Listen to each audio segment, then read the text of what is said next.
solution that has been developed in Australia to address this particular problem is the requirement for betting operators to enter into contractual agreements with sports. So if you're a betting operator operating markets on a sport in Australia, you need to have a contract with that sport that firstly provides the payment of a fee from the betting operator to the sport. Those fees are required to be reinvested in integrity programs that are designed to buttress some of the risks that we're talking about. It also gives the sport a level of visibility of the markets that are being offered on his sport. And what I think we've seen, I know that Natalie would know more about this, but in the integrity space, there's higher integrity risks at lower levels of sport. That's certainly been the case in tennis. The opportunities to influence a provincial game or even a juniors game is much more concerning to a rights holder. So sports have the ability to prohibit certain markets being offered on certain levels of sport. And I think having that level of control over the types of betting products that are on your sport is a really attractive thing to a rights holder. And it also, the final aspect of these agreements that are helpful is that there's a mandatory disclosure regime. So the sport will provide a list of employees, for example, and if an employee of the sport is found to be betting on that sport, perhaps they have information of an injury or a strategy that the larger public does not have access to, and that type of sort of insider trading activity is mandatorily reported by the betting operator. So there are legal solutions here, and they're not perfect, but there's certainly an area that rights holders really stress about. Yeah, basically these are internal guidelines laid by the boards rather than the governments doing it. I think most of the governments have been really slow with enacting anti-betting laws. Other than probably, I think, 20 odd countries, none of them have it. And all of them are being governed by the archaic laws from the British era or the Spanish era or from the French era, because most of the countries were ruled by them. They're still using those laws, and in times of internet, I think none of them are applicable. Because I might be betting in America, sitting in India. How would you judge that? And would the point of trade or point of the deal be considered India or America? Or if the ISP was, say, in England, would it be England? So these are a lot of gray areas which will have to be addressed. Specific laws have to be passed, and a lot of governments will have to do that very soon. But by the time they do it, I think people would have made their money, because this is huge. This is like bigger than all the casinos put together. I wanted to just delve into 3 points related to in-game betting. Patrick mentioned that it was prohibited in Australia. Have you seen an impact, or do you think there is an impact on the engagement of fans if you're not allowed to bet in-game? Next, Amir, I wanted to get from you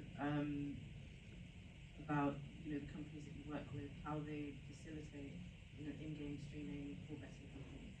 If you could talk about that a little bit more. And Mohit, even though betting is per se prohibited in India, is the country and its participants in sports aware of the integrity risks that arise as a result of there being able to be some kind of betting or fantasy games,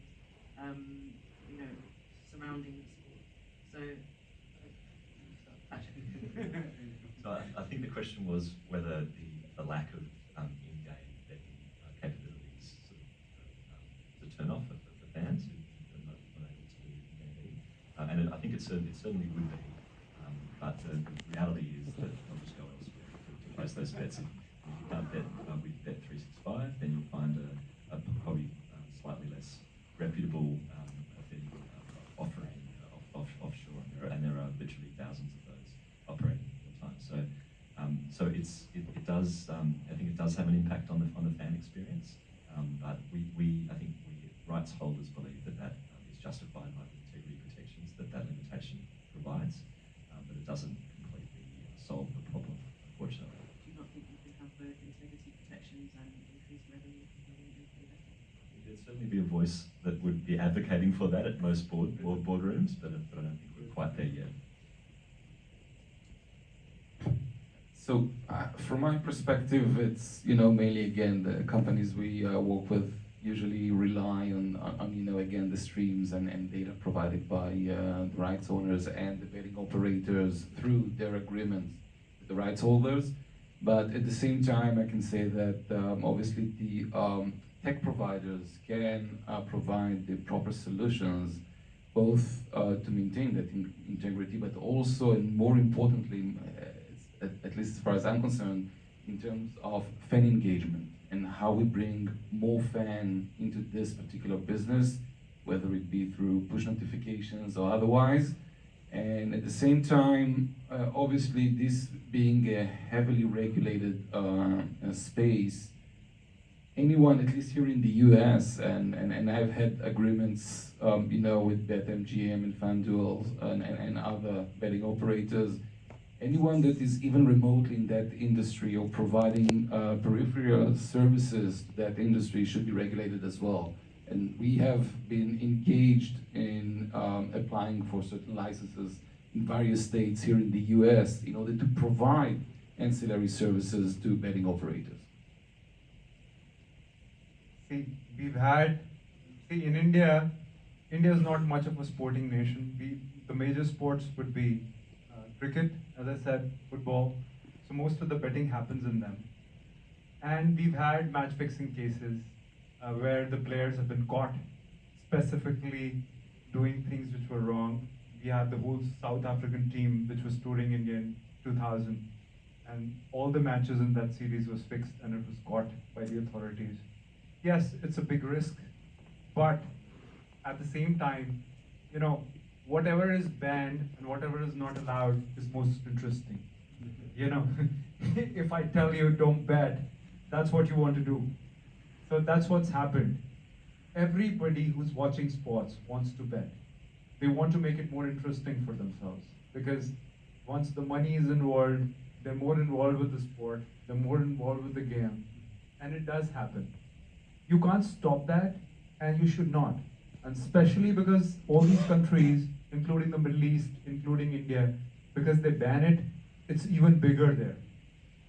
The size of the market is bigger, and the influence on the sports is much bigger, because the money involved becomes so big that the players might have an incentive. Just like the Pakistan team was recently caught in England, whereby the captain and the vice captain both were caught at the bookies hotel with money in their pockets. So which was a big, it was a big thing, but the thing is that since the money is so big, you can't stop it. But how you can balance it is, one, you legalize it, bring the laws. Don't keep that notion where anything since childhood I've seen, anything which they tell you not to do, you always do. So this is something which, if they tell you not to do, I think it's not going to stop. It's going to become legal only if you bring laws, if you have proper guidelines, how you should bet, how the board should treat it, how the banks should treat it, how the internet service providers should treat it, and how the betting sites should treat it. So a lot of legislation is required. And it's good work for us lawyers, because everybody will need legislation, all those legislations will need our interpretation, and then there will be lawsuits, and it's good for us. So we are all looking at a lot of work.